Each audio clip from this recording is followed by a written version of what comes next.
আসসালামু আলাইকুম, কাজী মহুয়া স্বাগত জানাচ্ছি এনটিভি সন্ধ্যার খবরে। ন্যাশনাল ব্যাংক লিমিটেড শিরোনাম শুনছিলেন, এবার নিয়ে যাচ্ছি পুরো খবরে।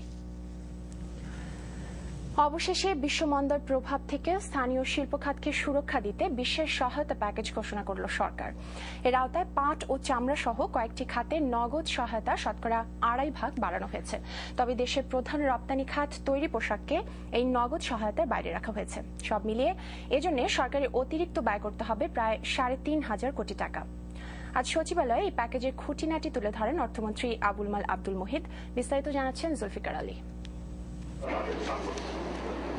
রপ্তানি খাতকে বিশ্বমন্দার হাত থেকে বাঁচাতে সরকার ঘোষিত সাময়িক প্যাকেজে নগদ সহায়তা বাড়িয়ে দেয়া হলো কয়েকটি খাতে।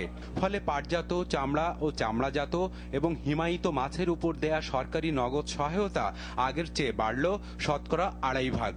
সেই সাথে রপ্তানিমুখী দেশীয় বস্ত্র ও শাকসবজি সহ আরও কয়েকটি পণ্য এই সহায়তা পাবে আগের নিয়মেই।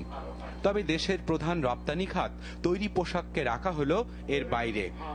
তারা যে ভোগ মানে কষ্ট পাচ্ছে না সেটা বলবো না, সম্ভবত তাদের দাম কিছু কমেছে, তাদের অর্ডার্স কমেছে, যে জন্য এই গ্রোথ রেটটা কমেছে।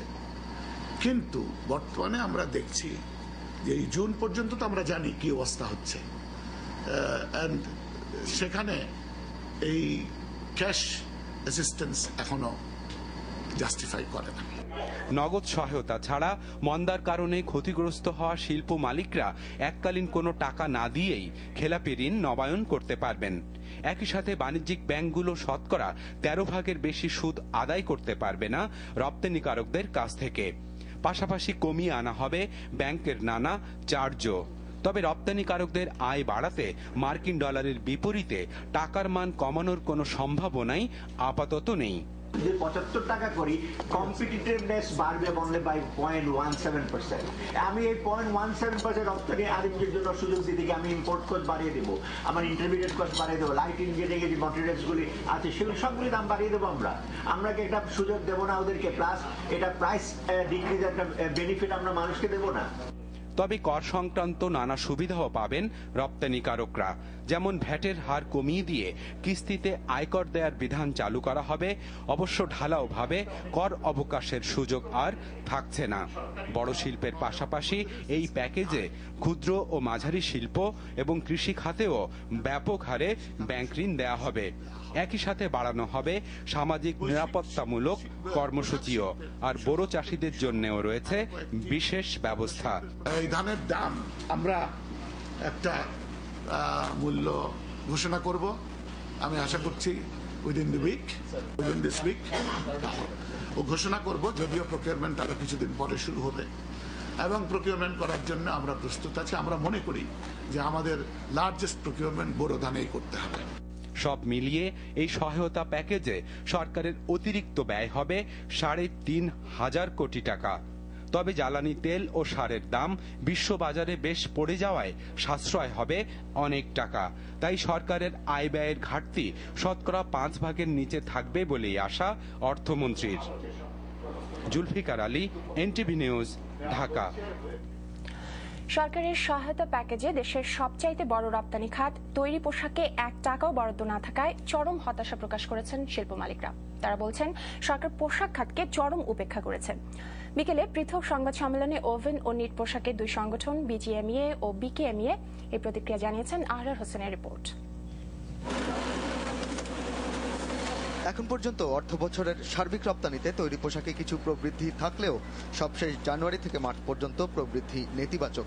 অথচ সহায়তা প্যাকেজে দেশের সবচাইতে বড় এই খাতকেই সরকার বরাদ্দ দিল না 1 টাকাও। নীতিগত সুবিধা যা দেওয়া হয়েছে তাও শুভঙ্করের ফাঁকি, এমন সব মন্তব্য করে তাৎক্ষণিক সংবাদ সম্মেলনে চরম হতাশা জানালো তৈরি পোশাক শিল্প মালিকদের সংগঠন বিজিএমইএ। আমরা অত্যন্ত হতাশার সাথে লক্ষ্য করেছি বাংলাদেশের তৈরি পোশাক রপ্তানি খাতকে এই প্যাকেজ ঘোষণার কোনো প্রকার গুরুত্ব দেওয়া হয় নাই। মন্দা মোকাবেলায় এই শিল্পকে রক্ষার কোনো প্রয়োজনীয় পদক্ষেপ গ্রহণ করা হয় নাই। তাই আমরা এই প্যাকেজ প্রস্তাবকে অনাকাঙ্ক্ষিত হিসাবে চিহ্নিত করেছি। তাৎক্ষণিক আরেক সংবাদ সম্মেলনে তৈরি পোশাকের দ্বিতীয় খাত নিট শিল্পের উদ্যোক্তারা বলছেন জানুয়ারি পরবর্তী 3 মাসে তাদের প্রবৃদ্ধি কমেছে শতকরা 15%।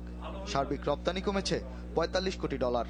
তাই তারা প্রশ্ন তুলেছেন, মাত্র $3.5 কোটি প্রবৃদ্ধি হারিয়ে যদি কাঁচা পাট নগদ বরাদ্দ পায় তাহলে পোশাক কেন পাবে না? দেশের বৃহত্তম খাত যেটা রপ্তানি খাত, সেই রপ্তানি খাতকে চূড়ান্তভাবে উপেক্ষিত করা হয়েছে। গত 3 মাসে আমাদের সম্ভাব্য রপ্তানি চাইতে আমাদের রপ্তানি ক্ষতি হয়েছে $450 মিলিয়ন মার্কিন। এরপরও যদি আমাদেরকে শুনতে হয় ক্ষতিগ্রস্ত হয় নাই, তাহলে কি হলে এই খাত ক্ষতিগ্রস্ত হয়েছে এইটা আমি আমার বিবেচনায় ঠিক আসে না। মন্দা মোকাবেলার জন্য কৃষিখাত এতই কি বিপর্যস্ত যে 1,500 কোটি টাকা দরকার, যেখানে আমরা 1.5 কোটি টাকাও পাইতে পারি না। দুটি সংগঠনই বলছে দেশের শীর্ষ রপ্তানি খাত তৈরি পোশাককে বাঁচাতে সরকারের এখনই উচিত ঘোষিত প্যাকেজের বরাদ্দ পুনঃসমন্বয় করা অথবা তাদের জন্য আলাদা বরাদ্দের ব্যবস্থা করা। আহারার হোসেন, এনটিভি নিউজ, ঢাকা। প্রিয় দর্শক, সরকার ঘোষিত বিশেষ সহায়তা প্যাকেজ নিয়ে কথা বলতে আজ আমাদের স্টুডিওতে এসেছেন বাণিজ্য সংগঠন FPCCI এর সভাপতি জনাব আনিসুল হক। জনাব হক, আপনি তো সবই শুনেছেন এবং আপনি নিজেও জানেন, তো আপনার কি মনে হয় যে কেমন হয়েছে এই বিশেষ সহায়তা প্যাকেজ? এক ধরনের প্রতিক্রিয়া তো আমরা দেখলাম, যারা রপ্তানিতে, যারা রপ্তানি সেক্টরে যারা নেতৃবৃন্দ, তাদের কাছ থেকে আমরা এই মুহূর্তে দেখলাম। কেমন হয়েছে সেটা যদি বলতে চাই, আমি বলবো প্রথমত আমরা সরকার এবং অর্থমন্ত্রীকে ধন্যবাদ জানাই যে তারা অন্তত চিন্তা করেছেন যে বাজেটের আগে একটি প্যাকেজ দেওয়ার জন্য। এটি স্টিমুলাস প্যাকেজ কতটুকু, আমি বলবো খুবই সাবধানী স্টিমুলাস প্যাকেজ যদি এটাকে বলা হয়। তার কারণ রপ্তানিতে যে ক্ষতিগ্রস্ত হয়েছে তাদের জন্য কিছু ইমিডিয়েট ক্যাশ বেনিফিটের ব্যবস্থা আছে।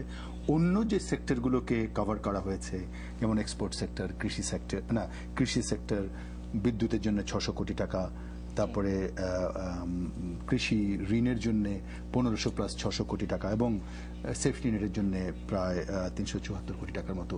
এগুলো স্বাভাবিকভাবে কিন্তু আগামী বাজেটেও আসতে পারত। তবে হ্যাঁ, এখন এগুলো যেহেতু অ্যালোকেশন দেওয়া হয়েছে, কিছু তার পজিটিভ এফেক্ট তো থাকবেই। সুতরাং আমি বলবো যে স্টিমুলাস প্যাকেজ হিসেবে এটা সম্পূর্ণভাবে পরিপূর্ণ নয়, হয়তোবা সম্পূর্ণভাবে স্টিমুলাস প্যাকেজ এটাকে বলা যাবে না। তবে এর একটি তো প্রভাব আছে। এছাড়াও কিছু সেক্টর আছে, যেমন স্পিনিং সেক্টর, সেটা খুবই ক্ষতিগ্রস্ত হয়েছে। সেখানে সেভাবে কিছু প্রতিহত হয়নি, যদিও বলা হয়েছে যে ইন্ডিভিজুয়ালি এই সেক্টরগুলোকে বা এই শিল্পগুলোকে দেখা হবে।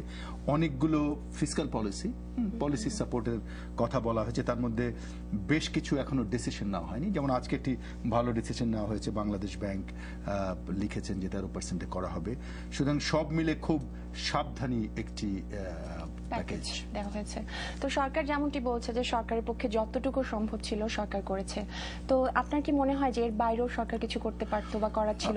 সরকারের কিছু কিছু যুক্তি তো নিশ্চয়ই আছে, যে যদিও আমরা দেখছি যে বিকিএমই বলছেন যে এক্সপোর্ট ফল করে যাচ্ছে, তাদের ইউডি ফিগার বলছে যে ভবিষ্যতে আরো ফল করবে। সরকারের যুক্তি হলো যে সরকারের কাছে এখনো যেসব ডাটা আছে সেটা এটাকে মাইনাস দেখাচ্ছে না। এবং আমি বরং বলবো যে সরকারকে একটু সাবধানী হতেই হবে, কারণ এই ধাক্কাটা লাগবেই আগামী কয়েক মাসের মধ্যে। এবং সরকারকে ওই সেলফ ওয়ার্নিং বলে যেরকম, সেরকম একটা সেলফ ওয়ার্নিং দিয়ে অনেক ফ্লেক্সিবল হতে হবে, যেন সময়ের আগেই যেন আরো কিছু সিদ্ধান্ত অথবা আরো কিছু উদ্যোগ নেওয়া সম্ভব হয়। ধন্যবাদ জনাব আনিসুল হক। প্রিয় দর্শক, আমরা কথা বলছিলাম FPCCI এর সভাপতি জনাব আনিসুল হকের সাথে। এবার চলে যাচ্ছে অন্যান্য প্রসঙ্গে।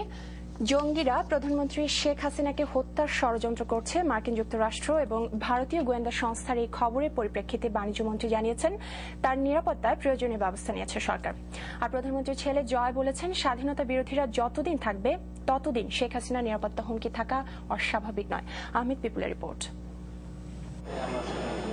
শনিবার ভারতের আনন্দবাজার পত্রিকায় খবর প্রকাশিত হয়, প্রধানমন্ত্রী সহ বাংলাদেশের শীর্ষ নেতৃবৃন্দকে হত্যার ষড়যন্ত্র চলছে এবং ভারত সরকারের পক্ষ থেকে প্রধানমন্ত্রীকে তা জানানো হয়েছে। পরদিন বাংলাদেশের গণমাধ্যমগুলোতেও বিষয়টি বেশ গুরুত্ব সহকারেই উঠে আসে। দিনভর এ নিয়ে নানা আলোচনাও চলে সব মহলে। মার্কিন যুক্তরাষ্ট্র এবং ভারতীয় গোয়েন্দা সংস্থার উদ্ধৃতি দিয়ে প্রকাশিত ওই খবর বেশ গুরুত্ব দিয়েই দেখছে সরকার। প্রয়োজনীয় সব ধরনের ব্যবস্থা নেবে যাতে জনতা শেখ হাসিনার নিরাপত্তা সুরক্ষিত থাকে। এটা কি ইতিমধ্যে নেওয়া হয়েছে নাকি? হ্যাঁ, অবশ্যই নেওয়া হয়েছে এবং আগামীতে নেওয়া হবে।